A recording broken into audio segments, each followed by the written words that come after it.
जय महाराष्ट्र भावानो. आपण ड्रायव्हर लाईफमध्ये कधी कधी जेवण बनवून खातो. सगळं चिरून घेतलेलं आहे, असं तळून घेतलं सगळं, म्हणजे पनीर तळून घेतलं. त्यासाठी साराजण पहिलाच तयार करून ठेवला होता. मग जरा कांदा लाल करून भाजून घेतला. पनीर पहिलं तळून घेतलं होतं असं एकदम ब्राऊन होईस्तोवर. मग थोडा हळद, परत कोथिंबीर, पुदिना सगळं टाकलं. थोडं मीठ टाकलं, म्हणजे काय होतं मिठानं थोडं पाणी सुटून शिजायला पाणी सुटते, म्हणजे शिजते व्यवस्थित. परत सगळं तळलेलं पनीर हे आज टाकून घेतलं. थोडं व्यवस्थित मिक्स करून घ्यायला लागते, कारण ड्रायव्हरची आपल्याला लाईफ अशीच आहे. हॉटेलमधलं खावं वाटत नाही आणि बनवलं शेवटी दम निघत नाही आपल्याला. गाडी होबा तेव्हा बनवायचं चालू करायचं आणि व्यवस्थित चांगलं क्वालिटीचं बनवायचं, हलकं बिलकं अजिबात नाही. मग काय, हे असा मसाला घरचा टाकून घेतला, घरचा मसाला आणलेला. थोडं आपलं धनिया पावडर हे असं व्यवस्थित टाकून घ्यायचं.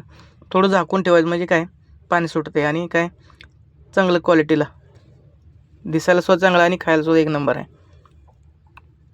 थोडं असं पाणी सुटल्यानंतर जसं आपण चिकनला मटनला कसं करतोय हळद मीठ टाकल्यानंतर, तसं परत असं हलवून घ्यायचं व्यवस्थित सगळं शिजलं पाहिजे. आणि परत एकदा अजून हलकं झाकून ठेवायचं. मस्त, म्हणजे नुसतं मिठात असं शिजलं पाहिजे बिगर पाण्याचं. व्यवस्थित शिजल्यानंतर एकदा हलवायचं. खाली करपलं नाही पाहिजे, कारण करपलं का सगळी भाजी बेकार एकदम बाद टाकून देणे लायकीची राहते, खाण्या लायकीची राहत नाही.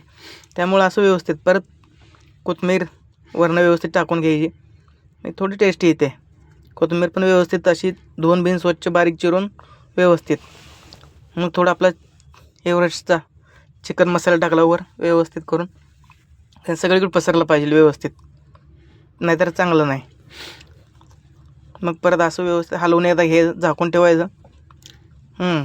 मग लास्टला थोडं पाणी टाकायचं, जसं आपल्याला पाहिजे तसं. आपल्या हिशोबाने पातळ पाहिजे तर पातळ, ग्रेव्ही पाहिजे तर ग्रेव्ही. पण आम्ही सकाळच्या हिशोबाने केलं आहे, म्हणजे जरा जास्ती असावं. आता उरलं तरी सकाळ झालं पाहिजे नाश्त्याला, त्या हिशोबाने. मग आता भात बीत आहे बघा, तुम्हाला दाखवते भात बीत कसा आहे बघा. असं व्यवस्थित करून घेतलं की भात आणि भाकरी गावाकडून आणलेल्या आपल्या बाजरीच्या. एवढा असा भात पांढरा शेपट, आणि आमचा बकासूर बघा कसा करतोय. असं दिसलं पाहिजे.